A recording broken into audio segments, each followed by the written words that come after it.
नमस्कार, आप सभी के चैनल में स्वागत है। आज मैं आप सभी को बहुत प्यारा सा बहुत सुंदर सा नाच का गीत सुनाने जा रही हूँ। सुनिएगा, गीत आनंद लीजिएगा। बहुत प्यारी है, बहुत अच्छी है। तो आप लोग प्यारा से कमेंट करके ज़रूर बताइए आपको हमारा गीत कैसा लगा। और हाथ जोड़कर निवेदन है कि आप लोग पहली बार जुड़ रहे हैं तो हमारे चैनल को सब्सक्राइब कीजिए और ज़्यादा से ज़्यादा आशीर्वाद प्यार दुलार दीजिए। आप लोग ज़्यादा से ज़्यादा लोग जुड़िए और चैनल को देखिए और सपोर्ट बनाए रखें, प्यार दुलार बनाए रखें। हमारा हौसला बढ़ाने की कृपा करें। आप लोग अपना आशीर्वाद ज़्यादा से ज़्यादा दीजिए। धन्यवाद। अरे ननद जाबू जब ससुरवा चूल्हा बारई के परी।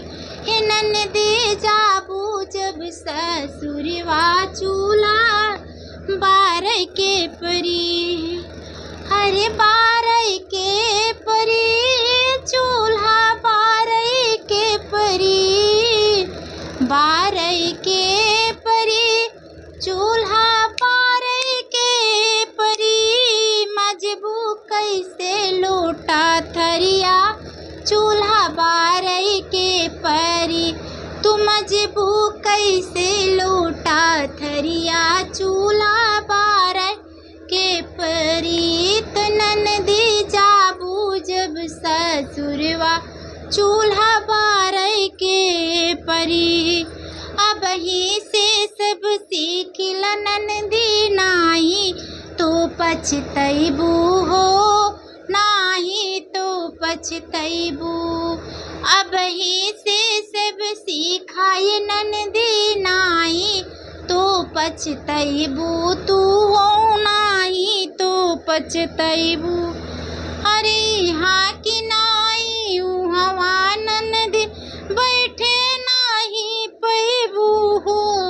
यहाँ की नाई हवा ननदी, बैठे न खाना पैबू। साँझ सवेरे पैबू गरिया, साँझ सवेरे पैबू गरिया, चूल्हा बारई के परी। कि साँझ सवेरे पैबू गरिया, चूल्हा बारई के परी।